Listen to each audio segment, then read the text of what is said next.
Pracchia? Mi sembra, sì, sì, è proprio Siamo Pracchia. arrivati a Pracchia, il viaggio è durato un attimo. Siamo arrivati a Pracchia.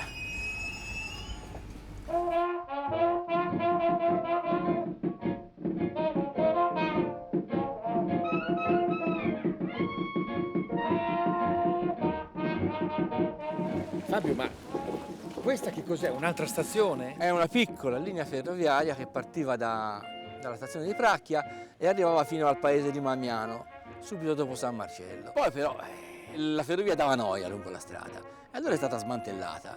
Ma è il tracciato della vecchia ferrovia? Ci si va a mountain bike, ci si va a cavallo, alcuni pezzi sono diventati parchi giochi per i bambini. Giovanni, è venuto davvero col cavallo Nino. Ma andiamo a fare la strada del ghiaccio. Del ghiaccio. Perché questa è una delle attrazioni storiche, turistiche, gastronomiche. Gastronomiche. Allora andiamo. Praticamente il vecchio treno, la vecchissima stazione, il Calesse, è un viaggio nel tempo. Posso? Tranquillo.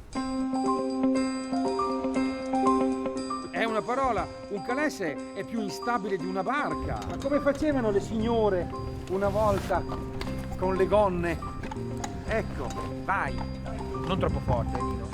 Viaggiare slow su una strada provinciale trafficata è un gesto simbolico, un gesto eroico, un rischio calcolato, una protesta civile, una performance. Questo è veramente slow tour. Senti Giovanni, ma non è che tu sei lì a aspettare i turisti alla stazione, però telefonando, mettendosi d'accordo, esatto. si può. Quando c'è una richiesta noi siamo a disposizione e facciamo questo tipo di servizio per la nostra bellezza da far vedere a tutti, insomma. Ma perché ci tieni alla bellezza del Tengo tuo posto? perché sono queste cose che vanno sempre a sparire.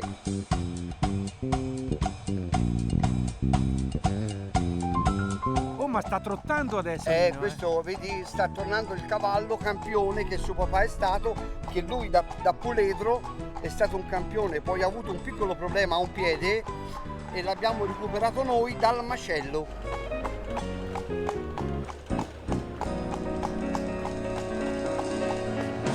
E siamo arrivati in località Le Ghiacciaie, non per caso.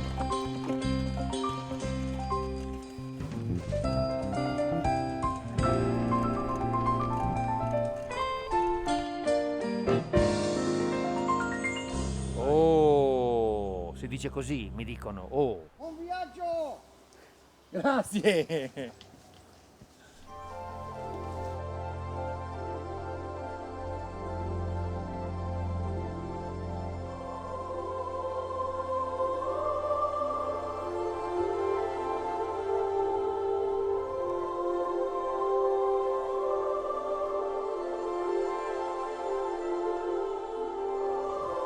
In questo bosco ci sono degli alberi meravigliosi, abeti se non mi inganno.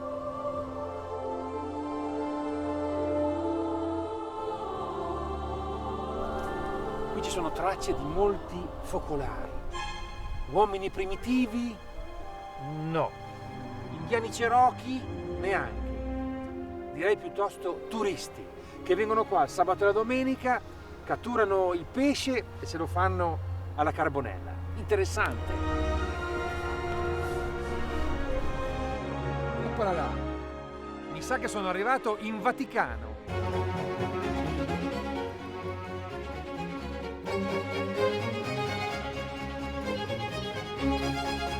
Questo ovviamente non è il Vaticano della Cappella Sistina, però era una ghiacciaia talmente grande da meritarsi il titolo di Vaticano. Qua i muri si vedono ancora, ma era tutta coperta da una vera e propria cupola fatta di pali di legno e ricoperti di paglia. Allora, durante l'inverno si faceva il ghiaccio, nel senso che deviavano il fiume Reno, lo portavano dentro a dei laghetti, lì l'acqua ghiacciava, ma faceva anche degli strati di 20 centimetri, il ghiaccio veniva segato e portato qua. E poi da qui, ai tempi, come ho fatto io con Giovanni e col Biroccio, veniva portato con i carri, al massimo a Pistoia, perché sennò si scioglieva. Ma poi quando è arrivato il treno, il ghiaccio lo portavano lontano, persino a Bologna. Della grande ghiacciaia del Vaticano è rimasto poco, ma ce n'è una piccola, perfettamente conservata. La ghiacciaia della Madonnina. Questa era una piccola ghiacciaia, diciamo, a conduzione familiare.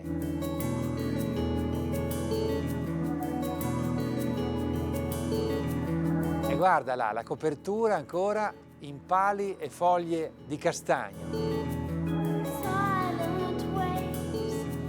Ci sono anche gli strumenti, questa era la palamina per rompere il ghiaccio. Con questi qua, che sono i rampini, si portava dentro il ghiaccio nella ghiacciaia.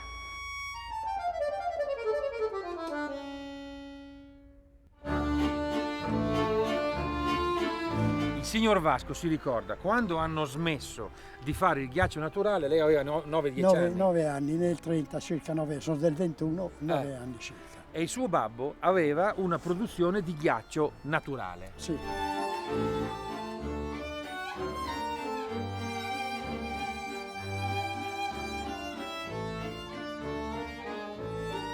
Quindi l'Alta Valle del Reno a un certo punto la principale fonte economica era il ghiaccio. Era il ghiaccio, sì, dava lavoro a parecchia gente, sia in inverno che poi in estate, a caricarlo, trasportarlo. Claro. A un certo punto però scoppia la guerra tra il ghiaccio artificiale e il ghiaccio naturale.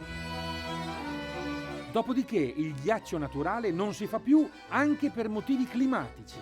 Allora i climatologi, i geologi fanno le carotature al polo nel ghiaccio. Io faccio una carotatura nella memoria del signor Vasco. Questa cosa che è cambiato il clima e che adesso il ghiaccio non si potrebbe più fare, ma è strana. Non sarebbe più possibile farlo. Ma quando è cambiato sto clima? Ma dopo la guerra, diciamo, negli ultimi 50 anni, forse sì. Ma quindi è vero che c'è il riscaldamento globale qua? Senz'altro. Ora, il fiume ghiacciato non si vede più, per carità.